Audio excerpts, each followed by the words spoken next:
Extensive range of inpatient, outpatient, and emergency care services so you can get the quality care you need right here at home. San Juan Regional Medical Center, celebrating life better here since 1910.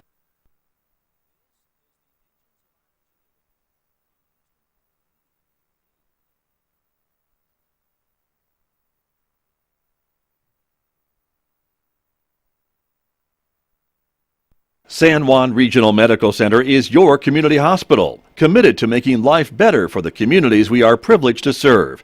In fact, better is our mission, improving lives through personalized health and care.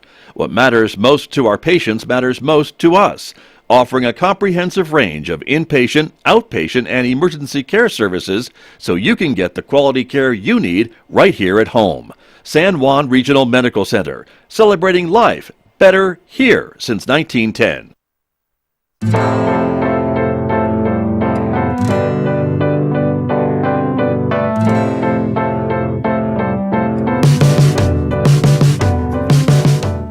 Good morning, everyone. I'm Megan Cullip, along here with Scott Michlin. Good morning, Megan Cullip. Hey. Happy Friday to you. Happy Friday, and look at your jacket. Look at this jacket, right? It's Christmas almost. It is. This is our last show before Christmas, I know. too, by the way. Can you believe that? I cannot believe that. So It's almost the new I thought year. I would dress up a little bit. Yeah, I like it. and I did not. Apparently not. So- yeah, you didn't get the memo, and No. it's okay. But I'm glad that you're here because we missed you last week. Yes. You what were was out. I doing last week? You were doing Leadership San Juan last week right. because you are in the class of 2023. That's right. And you're learning all there is to know about San Juan County. We get in the weeds. I know. It's a lot of detail. Right. But it's Yeah. really cool, isn't it? I mean, It is cool. From my remembrances when I was in the class, you learn really a lot. And it's a lot of big picture stuff. Yes. And I like that. Yes. So last week was business day. So we had a lot of business Ooh, leaders. you got all up in their business. Yeah. Good for you. Exactly. Good for you. That's my plan. Yeah. Yeah. Okay. So you learned a lot. Yes, we learned a lot. Good. Well, good. Well, we're glad that you're back because we miss too. you when you're not here. I know. But, Scott Duran does a pretty good job. I'm a must little say. worried. I'm a little worried he he's going brings to it. take the job. No, well, Because he brings it. he's a solid guest host. He's a solid guest host. He definitely is a solid guest host. But anyway, today we are talking about our Solutions from the Street program. Yes, we are. This is our solutions-based kind of journalism program when we talk about a problem in the community and present the solution to that problem. And most of the times it's kind of a non-governmental solution, although this week we're kind of blurring the line a little bit because we do have a guest from government. Right. It's like it's a mingling A between mingling, a grassroots commingling. and government together. Exactly. Yes. Exactly. So, since you are involved with this solution, I would like you to kind of take over and talk a little bit about the problem and the solution. Sure. So the problem is people who pass away that might not have many people around them or the funds to take care of a burial. Right. So Okay. so it's people who might be in isolation, might be in poverty, and need somebody to acknowledge and recognize their life. Gotcha. So, Or many times they're just, I guess, too, from what I have learned from being involved with this, is that there's just no family willing to claim them, no family willing to work with them, or they're just estranged maybe from their family. These are the individuals that we're talking about, or maybe they Right. don't have any family anymore. right. And that's the situation. Right. And when we find, unfortunately, there's a number of people that find themselves in that situation every year who pass away. Yes. And so, in steps Megan Cullip. In steps. Yeah, well, yeah. Yeah. Yeah. That's The right. scene is Farmington, New Mexico, 4 years ago.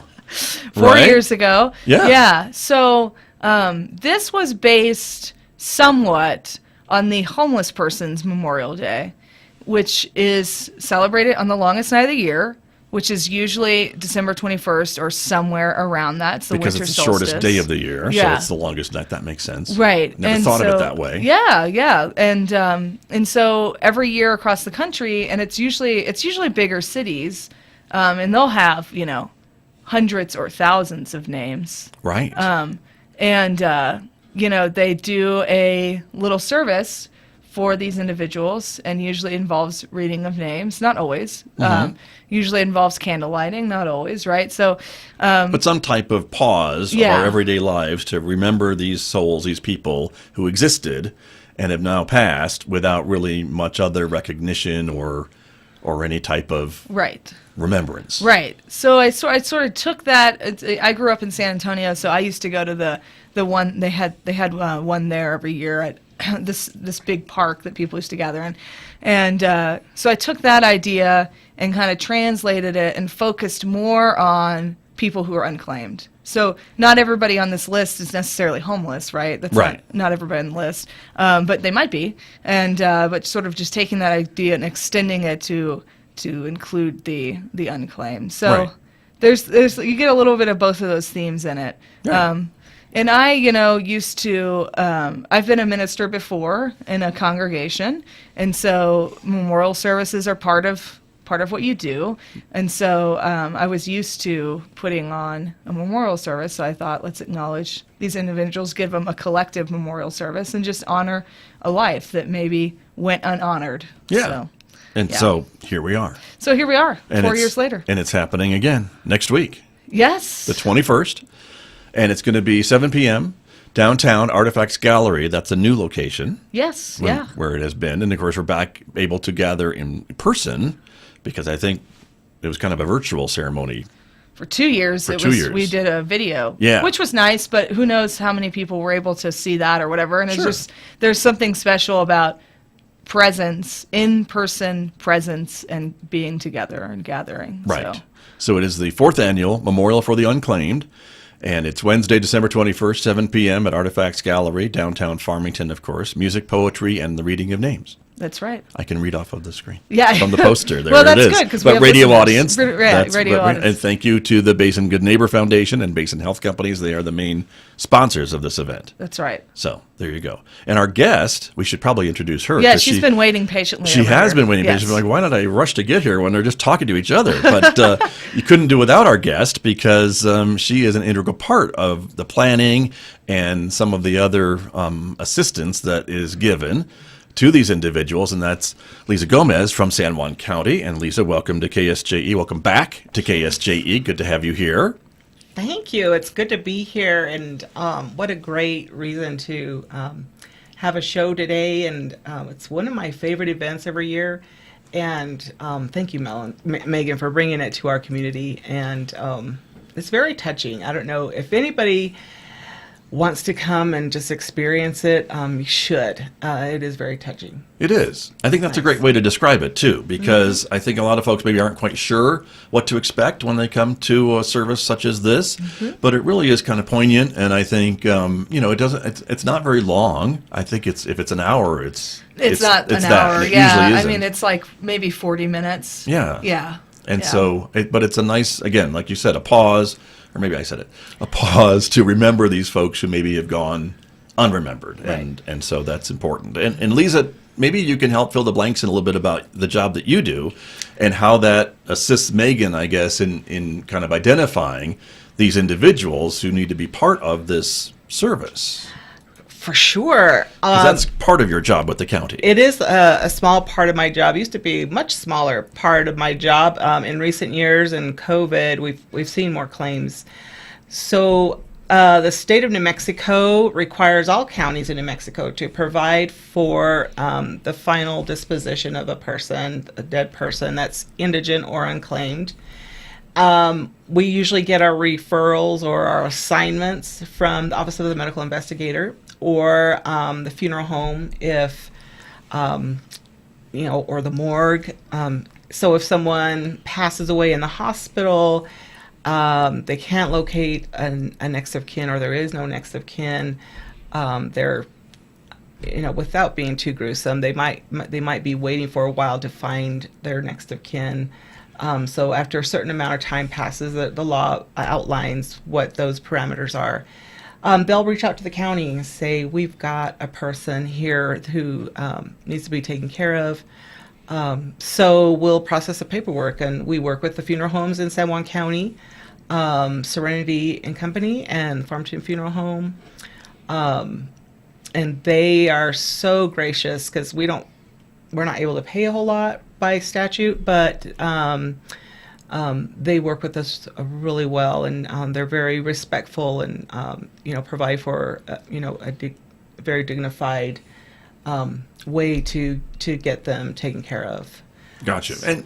And then those names go on your a list, I suppose, right? Which then is shared with Megan, so they can be remembered at this type of an event. Yeah. So over the course of the year, we keep a list. So we gather all those names, and we'll send it to Megan, and I get to be part of the ceremony and helping to read the names, and it's wonderful to go back and sort of look that up. And I'll tell you, before this started, Megan, we didn't do anything like that, and it's just such a wonderful idea. I didn't even think of that.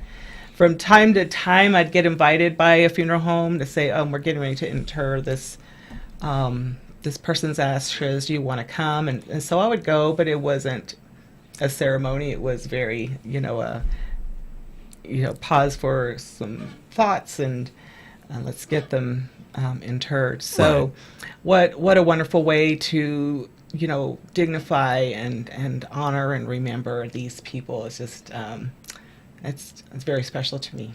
Yeah, me too. And I think it's great. So thank you for bringing it to the community. And this is the fourth year, of course, that the community is gathering together to do this under your leadership. And Lisa, you mentioned that you didn't want to get too gruesome, but I don't think it's gruesome that the state is taking an effort to try to track down loved ones, family members from these people who may have moved multiple times in their life and maybe have lost contact with their immediate family, and there's still some effort when this person passes to try to track down a next of kin or somebody that could maybe at least would maybe want to know that their loved one has passed on. There is. The Office of the Medical Investigator actually subscribes to a database that helps find people. It's not like on the internet, you just don't go do a little Google search.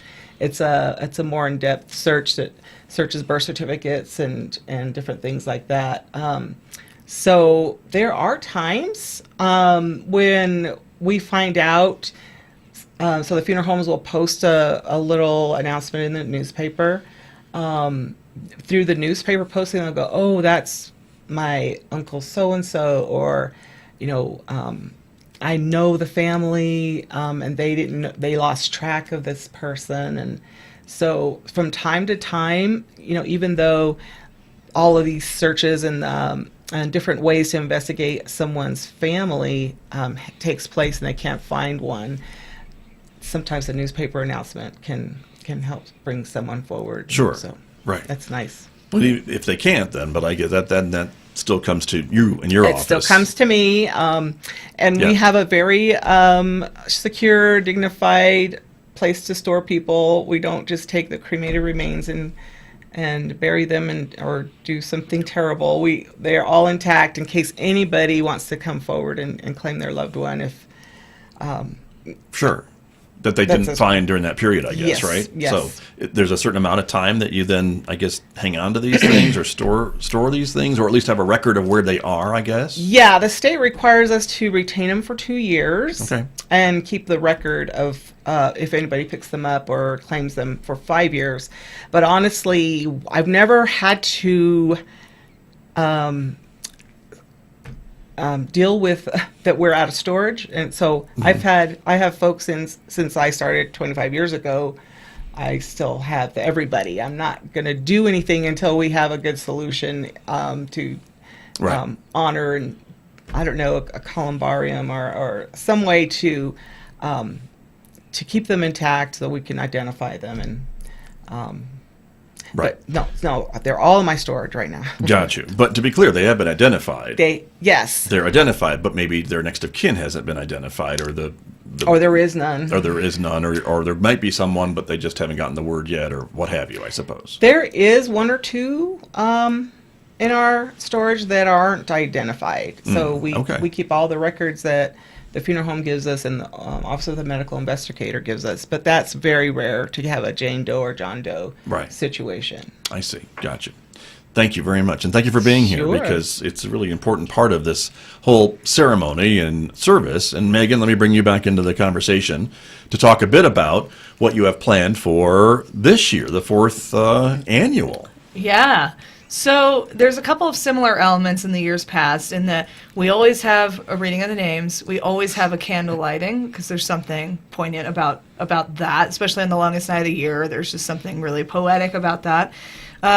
We always have a reading of poetry, and we always have I do a very short message, kind of pertaining to why we're gathered. And then there's a lot of music. So the music part is the part that I get most excited about, besides the reading of the names. But the music is, it's the language of the soul. And so it's always really good. We have community musicians that donate their time. And a lot of these people that donate their time are people that have every right to charge for their time. So they're professional musicians. Sure, right. Coming out and giving their own talents and time for free to honor people and do this event. And so we have, and it's a diverse group of musicians this year. And so, so that's Nice. Those are the components. Yeah. Okay. Do you want to drop any names Sure. of So, musicians we might know? Put you on the spot. I don't know if you'll know everybody, but Noah Manns is doing a electric guitar arrangement of Amazing Grace. It's just this really incredible arrangement. It's very technically difficult too.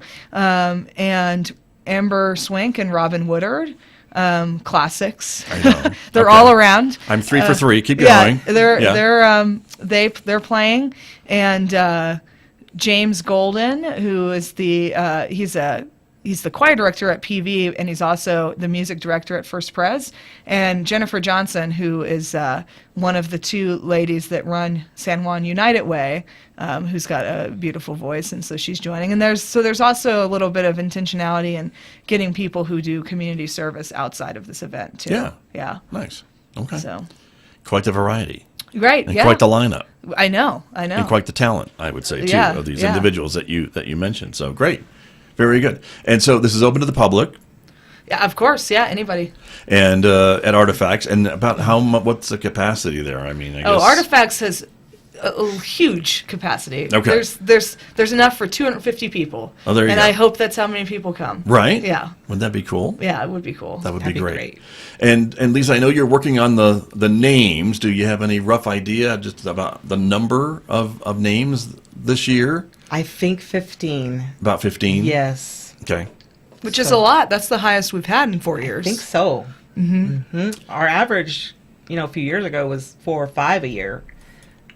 So, yeah, I'll have that to you this morning. Yeah. Okay. Right. As we Excellent. get closer, but there you go. And so, talk to me a little bit more about the reasoning behind putting this together each and every year, and the fact that this year we can get back together in person to kind of Sure. do this in group, like all together. Yeah. Well, so there's a loneliness epidemic. You've probably heard about this, that now loneliness is considered a public health issue.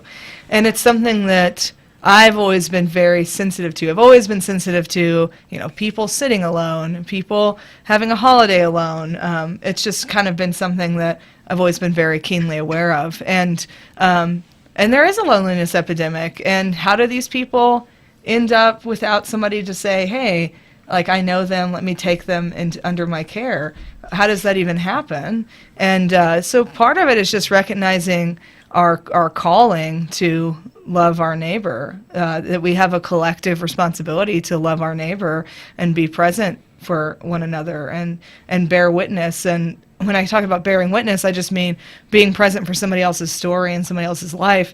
And we just, sometimes we don't do that because it's just easier not to. I mean, that really comes down to, it's easier to just, look away sometimes. And so I'm just very passionate about that. And I work with a lot of, folks who, in hospice, that's my other job. Yes.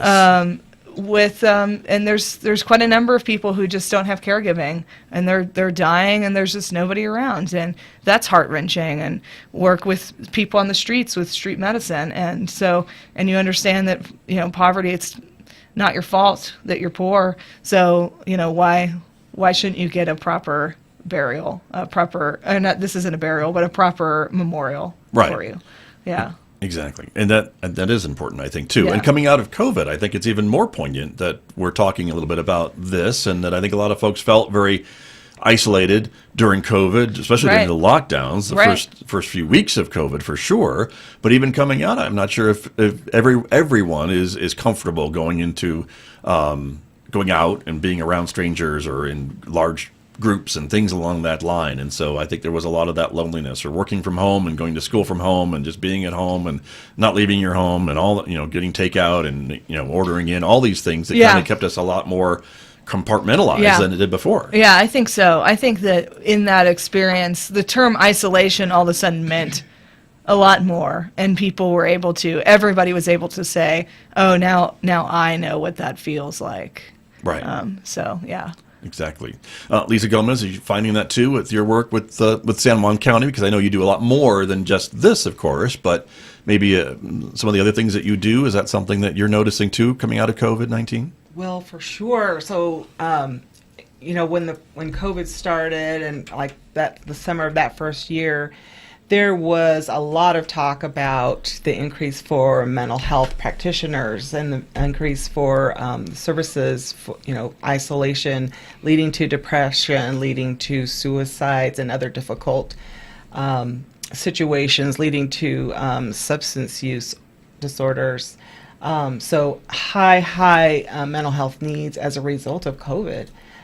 So that's part of what we do down at the Mental Wellness Resource Center, is connecting folks to mental health services, resources, substance use resources.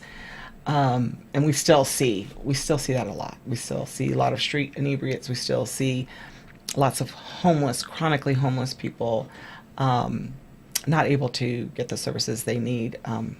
Transportation is a barrier, insurance is a barrier, language sometimes is a barrier. Mental health, huge need as a result of COVID. Right. And a shout out to the county for coming up with that Mental Wellness Resource Center that opened, I think, during COVID, and is seeing a lot of referrals. I think the numbers keep going up and up, I think, as folks find out about it and learn about it.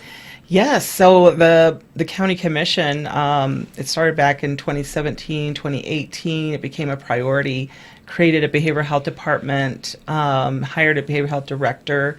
That department fell under the community health social services. So it was brilliant. The county didn't have to do that, but they felt it was very responsible to try and address the mental health, behavioral health needs of the community. So MWRC opened November 2020. So that was towards the end of that first year of COVID. That first year, I believe, we had 615 encounters.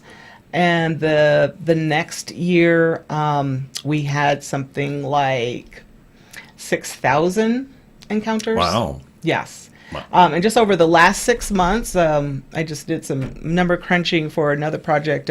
We've seen 137% increase of encounters of June to November this year. Okay. Over the previous 6 months. So Wow. it's still growing. Yeah. Growing. Wow. Interesting. And I guess the need is there, obviously, in the community. Yes, it is. And so we're glad that the county had the foresight to, and the commission to support this idea and get it established. Yes, really, and thanks to all the community agencies and partners, as we're a referral connection agency. We don't provide mental health services. So the local community agencies and mental health partners, where we just can call them up or email and get people connected. They're really very responsive and helpful. Right. And before we move on from this topic, I do want to just share. People might be saying, well, where is it? How do I, what if I need to access this? How can I get there? Can you share some of the information? I don't want to put you on the spot. No. But phone number, or we know the location too, we can share, of course. Yes. So the easiest way to think is corner of Maple and Lake. So you could just go, visualize Which is it. near the hospital. Yes. If you're not sure where that is, in Farmington. Yes, right across from the ER entrance, 814 West Maple in Farmington. And we're right there in the middle of where most of the folks that need us are walking around and accessing other services. So 636-7110, 505-636-7110 is the office phone number. So come see us. Okay. And as you mentioned, you've got a lot that the people that work there have a lot of referral resources at their fingertips to be able to help these individuals that are reaching out. They are actually experts for the San Juan County community. They've created relationships with the partners, the mental health partners, the social services partners, ECHO, Salvation Army, all the places where folks need rental assistance, food box, places to live. Those are the basic services beyond the mental health and behavioral health. So, our staff are very uniquely qualified. They're experts in resources in Great. the community. We're glad that we have that here. So Yes. very important. So thank Yes. you. Thank you very much. Megan Cullop, we're almost out of time. So let's plug the memorial for the Unclaimed again, coming Yeah. up next week. Yeah, you won't regret coming. It's a one-way. You can even think of it as an act of service if you want. Yes.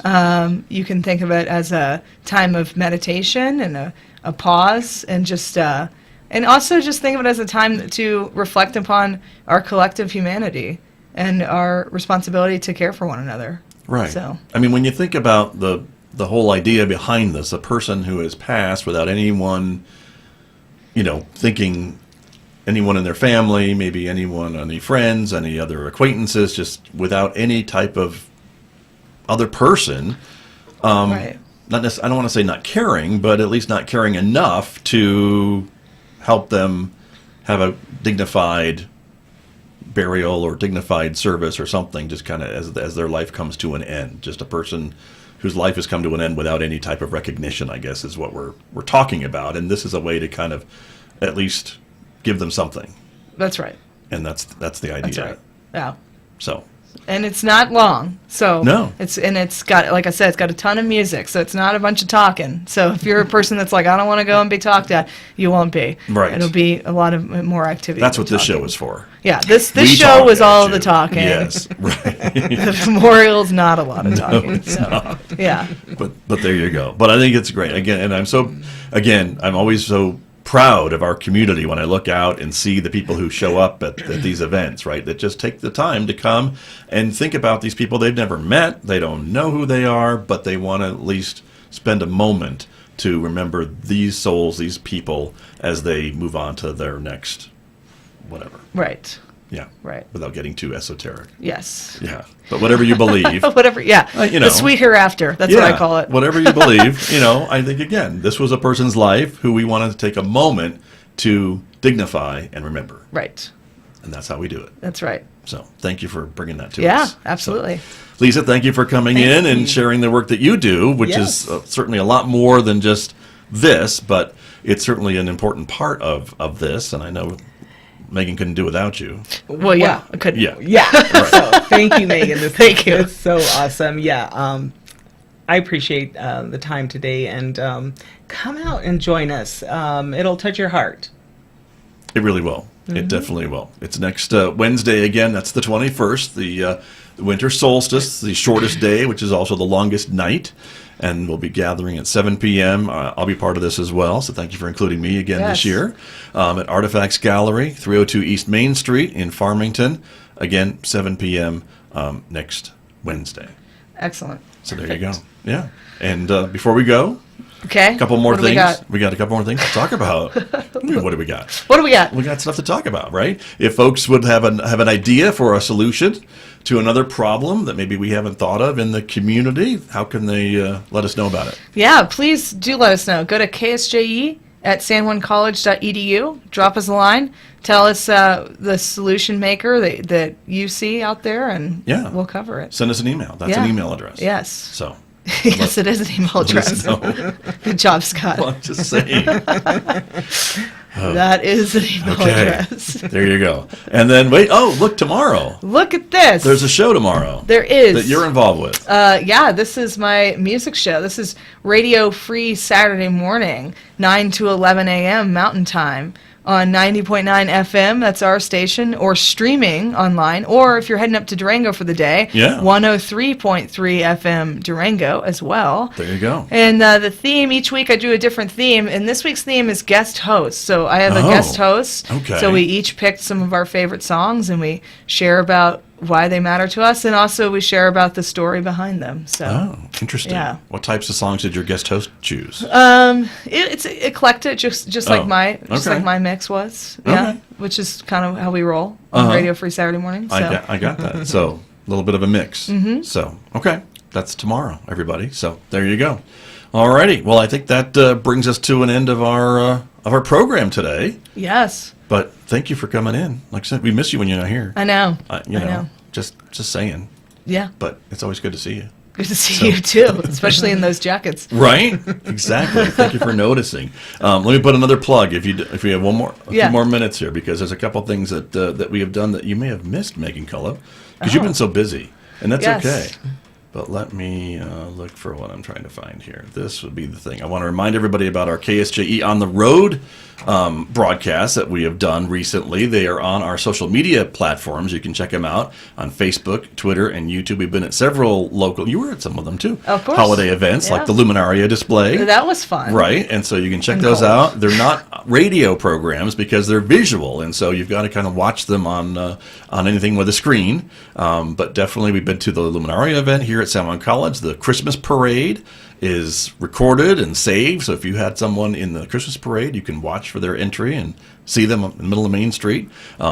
Festival of Trees, we were there as well, and so we've had a lot of great local events this month just to be out at, but we've had a lot more as well. So, and there'll be more to come in 2023, so we just want to plug that really quick before we go. And then our KSJE Extra this week, you missed this too. I'm so sad I missed this one. I know, right? I got a chance to talk, this was last Saturday. Yeah. They texted me at like 7 in the morning and said, hey, we have some time if you want to come talk to us. We're 7 hours ahead of you, so... And this was the guys from Team Guardian. Yes. Guardian Initiatives. They were in the Canary Islands before they set off on their 3,000-mile row on Monday.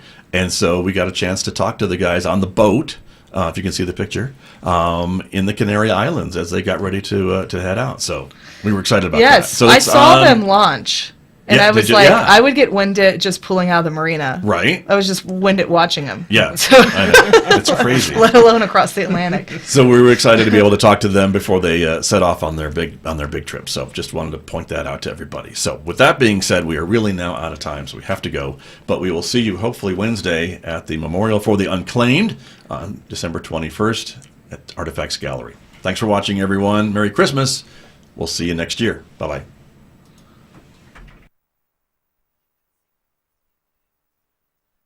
KSJE is supported by the Farmington Civic Center, bringing a full slate of entertainment to Farmington and San Juan County. The holiday favorite, A Christmas Carol, Friday, December 23rd at 7:30 p.m. The Farmington Civic Center, 200 West Arrington in downtown Farmington. Find out more online at fmtn.org/shows or at 505-599-1148. 75 years